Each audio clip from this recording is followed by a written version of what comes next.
Bonsoir, bienvenue à tous, très heureux de vous retrouver, vive la rentrée. Au sommaire ce soir, le coup de tonnerre, Pavel Dourov. Pourquoi la France a-t-elle arrêté, c'est une première mondiale, le patron franco-russe du réseau Telegram? S'agit-il d'une décision politique liée à la guerre, comme le clame Moscou? S'agit-il d'une stricte décision judiciaire, comme le dit Emmanuel Macron? Pourquoi ici et maintenant? On en sait davantage ce soir. Alerte sur le front nord de l'Ukraine. Kiev affirme que la Biélorussie masse des troupes. Va-t-on vers un nouveau front? Est-ce la riposte russe à l'incursion de l'Ukraine à Koursk? En France, qui à Matignon et pour quelle majorité? L'acte 1 des consultations est terminé, mais aucune fumée blanche n'est sortie. Emmanuel Macron va tester d'autres hypothèses que celle du NFP qui va, du coup, boycotter ces discussions. Et puis à 19h30, comme chaque soir, et oui, ils sont là, ils sont de retour, les partis pris.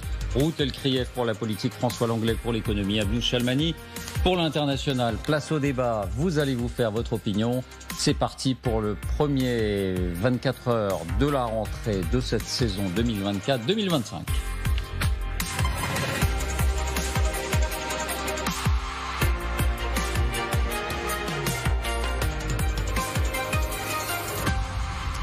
L'image du jour, ce sont plutôt les images de l'été qu'on a en tête en cette rentrée. Quelle rentrée, quel été? Résumons, la France était dépressive, elle a connu 3 semaines d'euphorie olympique. Joe Biden était candidat, il n'est plus qu'un fantôme, les cartes sont redistribuées.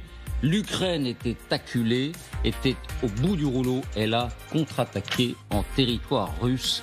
Et j'en oublie, qui l'eût cru pour l'Ukraine, qui l'eût cru pour Biden? Tout s'est précipité en quelques jours. Alors celui qui était en vacances sur la planète Mars, lorsqu'il revient de vacances, il peut se dire mais le monde a changé, donc tout est possible. Le pire n'est jamais sûr. Évidemment, on parle là plutôt des nouvelles rassurantes, des nouvelles encourageantes. La France, ces moments d'euphorie dans un pays qui se voyait sombrer, l'Ukraine, et puis le regain démocrate, en tout cas dans cette élection américaine, qui montre que rien n'est joué, quelle que soit la préférence qu'on peut exprimer pour les uns ou pour les autres. Mais il y a ce message, ce petit vent, en tout cas d'intérêt pour cette élection qui renaît aux États-Unis.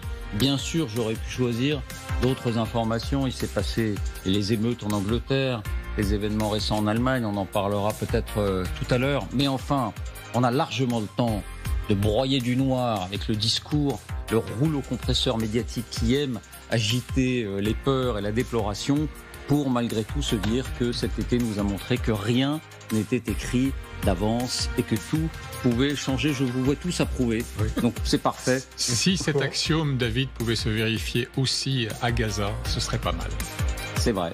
Et à Gaza, ce qu'on peut constater, c'est la déroute du Hezbollah en tout cas. Mais on ne va pas ouvrir ce chapitre-là. Parce que c'est sans fin. Mais vous avez raison, c'est sans fin, le calvaire des civils continue. Je le disais, il y en a bien assez des mauvaises nouvelles, mais pour insister peut-être sur le fait que oui. Pour globalement contredire le prince de Lampedusa, puisqu'on parle d'Alain Delon en ce moment, il faut tout change pour que tout change. Voilà. Bien. Dans un instant, donc, la Russie veut-elle punir l'Ukraine de son opération à Koursk en organisant une seconde invasion au nord via la Biélorussie? C'est la crainte de Kiev qui indique que des troupes sont massées à la frontière. Pour en parler, j'ai le plaisir d'accueillir, vous l'avez déjà entendu, le général Trinquant qui revient. Non, je ne sais pas si vous revenez parce qu'on vous a déjà entendu, me semble-t-il. Il peut, hier, la libération de Paris, avant-hier, je me souviens plus très bien, mais il y avait un sujet également. Et puis de temps en temps, je suis intervenu pendant l'été. En tout cas, je suis très heureux de vous retrouver personnellement, moi Dominique. Également, David. C'est la même chose pour vous, Sylvie. Sylvie Berman est avec nous, ancienne ambassadrice de France en Russie. Donc vous connaissez notamment l'équation Pavel Dourov. J'ai connu le moment où les Russes ont essayé de bloquer totalement Telegram. Alors qu'aujourd'hui, ils font de son arrestation un événement politique dirigé contre Moscou. Mais tout ça, on en parlera. Oui. En tout cas, c'est extraordinaire, cette affaire Dourov. On va en parler dans un instant. Vincent Hugeux, vous l'avez entendu aussi, très, très heureux également de vous retrouver. Vincent, grand reporter essayiste. Et puis un homme qui est un reporter qui a la double nationalité franco-russe. On vous a vu souvent parce que vous relatez vos reportages. On vous a vu sur le front en Ukraine, Cyril Amourski. Vous l'essayez également d'ailleurs. Pour LCI également, on vous entend également sous ces colonnes. Et ce soir, on a envie de vous entendre, et notamment sur cette question d'un deuxième front. Alors, est-ce qu'on agite les peurs? Est-ce que l'Ukraine agite les peurs? Est-ce que l'Ukraine crie avant d'avoir mal, peut-être pour prévenir? Ou bien est-ce qu'il y a une réelle menace, et notamment en réplique après cette opération inouïe? Pour celui qui revient de vacances, encore une fois, c'est inouï d'imaginer que l'Ukraine a envahi une partie de la Russie. L'Ukraine envahit à son tour. Eh bien, vous nous direz ça. Merci beaucoup d'être avec nous, Cyril. Mais d'avant cela, donc, cette sensation Pavel Dourov. L'arrestation en France, à Paris, du milliardaire franco-russe, patron du réseau Telegram, est sans précédent dans le monde.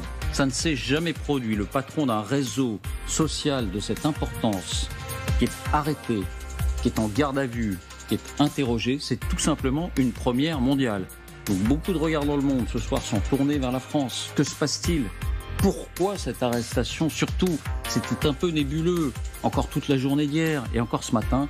Et désormais, on en sait davantage. Faisons d'abord le point avant de s'interroger sur les raisons profondes. Parce que si vous ne connaissez pas bien Telegram, si vous ne connaissez pas bien Pavel Dourov, en examinant les faits, tout simplement, la réalité se dévoile. Voici les indispensables avec Justine Fraissinet. Bonsoir Justine. Bonsoir David, bonsoir à tous. Alors d'abord, pour tous ceux qui ne sont pas familiers de cette matière, Telegram, comme réseau social, qu'est-ce que c'est Telegram? Bien, vous avez sans doute déjà vu ce petit avion en papier bleu, vous allez le voir apparaître, c'est le logo de Telegram utilisé par près d'1 milliard de personnes dans le monde, un humain sur 8. Alors pourquoi un tel succès? À quoi ça sert? Eh bien Telegram, c'est une application de messagerie instantanée, un peu comme WhatsApp ou Messenger, sur votre téléphone, votre tablette ou votre ordinateur, pour envoyer des messages, des photos, vidéos, passer des appels. Jusque-là, cela ressemble à une messagerie classique. Sauf que sur Telegram, vous pouvez aussi créer d'immenses conversations de groupe, jusqu'à 200 000 membres, avec juste un numéro de téléphone et un pseudonyme. Mais là où ça devient intéressant, c'est que Telegram, c'est la confidentialité absolue. Tous les messages sont chiffrés, c'est-à-dire intraçables par quelqu'un d'autre que vous ou votre destinataire. Ni les créateurs de l'appli, ni des hackers, ni les autorités n'ont accès à vos conversations. Et c'est ça qui entraîne, en tout cas pour les pourfendeurs de Telegram, c'est ça qui entraîne de graves dérives. Effectivement, en fait, Telegram, c'est comme le dark web, accessible à tous.